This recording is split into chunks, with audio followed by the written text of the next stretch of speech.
Hindi niya po akong natatanggihan. Kada 3 buwan po ako lumalapit, lagi po akong binibigyan.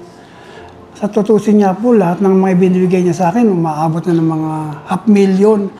Lingkod gas, ang pag-asa. Lingkod gas, ang kasama. Lingkod gas, gas ng buntis. Araw po, ako po si Diosdado Tabios, 47 taong gulang. Dialysis patient po ako. Lagi po akong lumalapit kay Congressman Tambunting.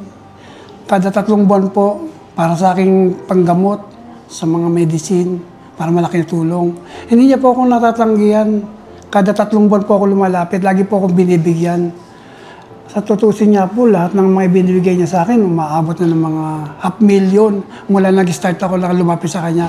Sa loob na ng 13 taon na nagda-dialysis ako dito. 2011 ako nag-dialysis, November. Hanggang ngayon po, 2024. Patuloy po akong tumutulong sa akin si Tambunting. Wala pong sablay po yan na kada 3 buwan. Kaya napakalaking tulong po sa pamilya ko na nakakakuha po ako ng tulong kay Tambunting. Ayun nga po, matulungin po sa mga may sakit, sa mga senior, sa may pa-birthday. Yung mother ko po nakakakuha dito ng pa-birthday. Hindi po sumasablay yun. Sa pa-birthday pa lang. Sa mga, lagi po rin sa may court namin, may nakikita akong mga staff ng Tambunting doon. Mga nagre-release sila ng mga tulong. Sobra po, kasi wala pong kakayahan ng pamilya ko na mabigay yung mga gamot ko. Kasi mahal po talaga ang gamot.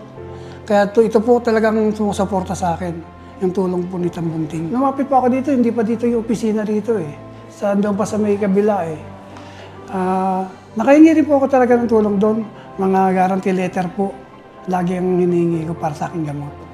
Maraming salamat po kay Congressman Tambunting. Nadugtungan po ng mahaba ang buhay ko sa pagbibigay niya ng tulong. Sana po mas marami pa siya matulungan na may sakit po para sa kanya. Maraming po salamat. God bless po. Ako po si Diosdado Tabios. Nagpapasalamat ang marami kay Congressman Tambunting.